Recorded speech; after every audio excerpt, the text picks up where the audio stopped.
وأصحابك يا نور الله. بسم الله الرحمن الرحیم. جناب سیدنا حضرت موسیٰ علیہ السلام اور حضرت خضر علیہ السلام، آپ ان دونوں انبیاء کے سفر کا اللہ تبارک و تعالی نے جو ذکر کیا تھا وہ ہم نے پڑھا تھا، اور اس کی جو واقعات رونما ہوئے. اور جب یہ دونوں انبیاء ایک دوسرے سے جدا ہونے لگے تو حضرت موسیٰ علیہ السلام نے حضرت خضر علیہ السلام کو کہا کہ آپ کی اور میری جدائی جو ہے وہ ہو رہی ہے، لیکن جدا ہونے سے پہلے آپ مجھے کچھ وصیتیں فرما دیں، کچھ نصیحتیں فرما دیں. تو حضرت خضر علیہ السلام نے حضرت موسیٰ علیہ السلام کو جو آپ نے وصیتیں دی اس کو صاحب روح البیان میں نقل کیا ہے. آپ فرماتے ہیں کہ حضرت خضر علیہ السلام نے حضرت موسیٰ علیہ السلام کو جو پہلی وصیت کی وہ یہ تھی کہ علم اس لیے نہ پڑھنا کہ دوسروں کو بتاؤں گا، بلکہ اس لیے پڑھنا کہ اس پر عمل کروں گا.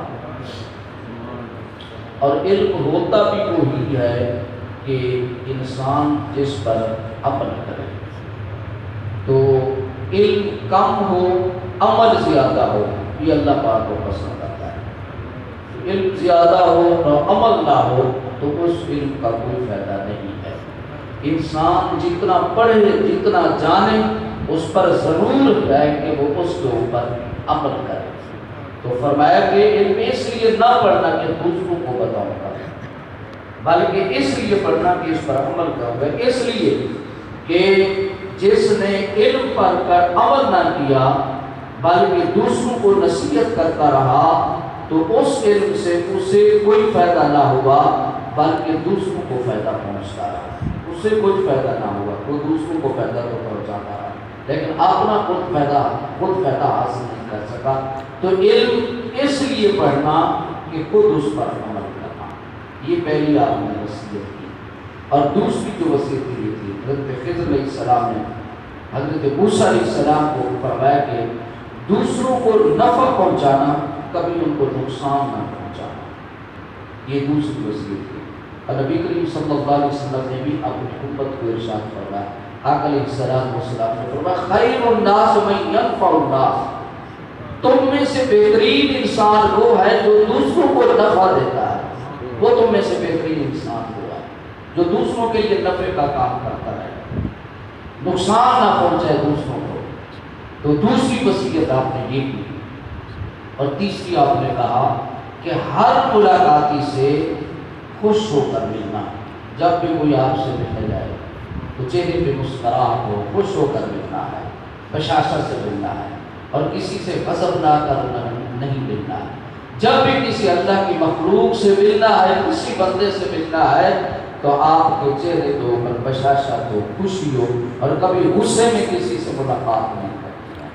یہ آپ نے وصیت. اور یہ بہت بڑی ہے، لوگوں کے ساتھ اللہ کی مخلوق کے ساتھ مسکرا کر ملنا، بشاشت سے ملنا، خوش ہو کر ملنا.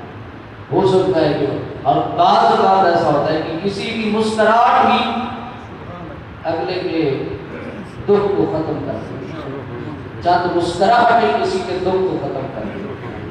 چند مسکراہٹ ہی کسی کی دکھ کو چند لمحات کے لیے ختم کر دیں. یہ بہت بڑی نیکی ہے، اور یہ وہ اجر ہے جو شاید بڑی بڑی عبادات سے بھی نہ حاصل ہوتا.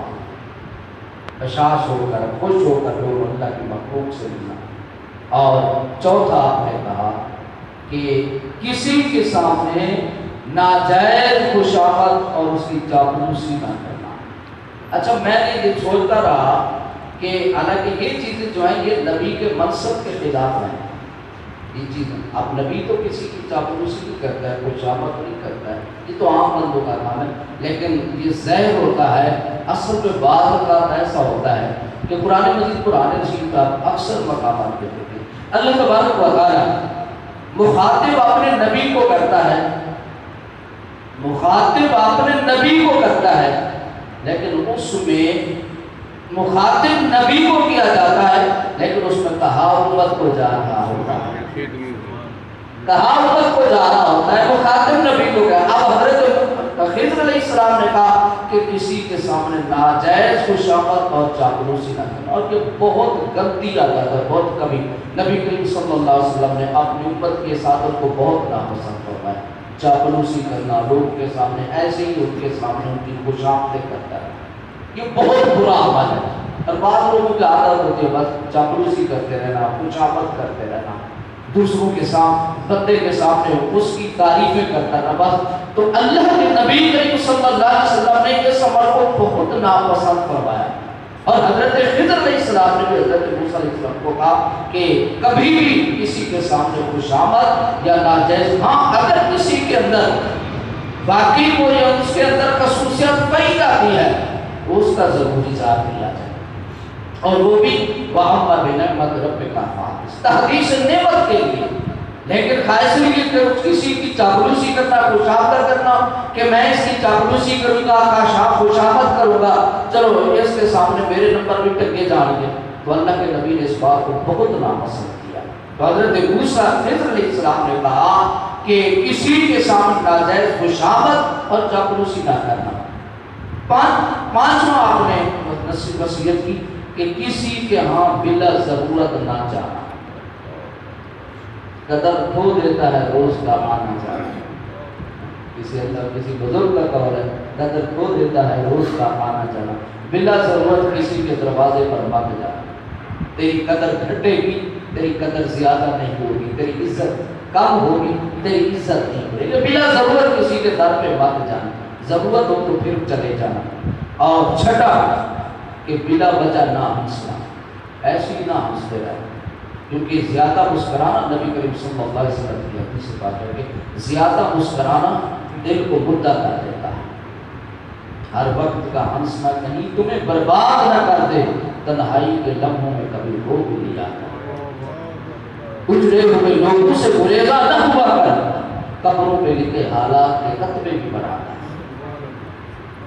قبروں پہ لکھے ہوئے حالات کے کتبے بھی پڑھا کر، اجڑے ہوئے لوگوں سے گریزاں نہ ہوا کر، ہر وقت کا ہنسنا کہیں تجھے برباد نہ کر دے، تنہائی کے لمحوں میں کبھی رو بھی لیا۔ فَلْيَضْحَكُوا قَلِيلًا وَلْيَبْكُوا كَثِيرًا، اللہ قرآن میں کہتا ہے۔ اور میں نے دیکھا کہ حضرت خضر علیہ السلام کی ساری وصیتیں قرآن کی تفسیر ہے۔ فَلْيَضْحَكُوا، اللہ کہہ رہا ہے فَلْيَضْحَكُوا قَلِيلًا، اللہ کہہ رہا ہے کہ ہنسا تھوڑا کرو، وَلْيَبْكُوا كَثِيرًا، اور رویا زیادہ۔ یہ اللہ اپنا قرآن میں کہہ رہا ہے۔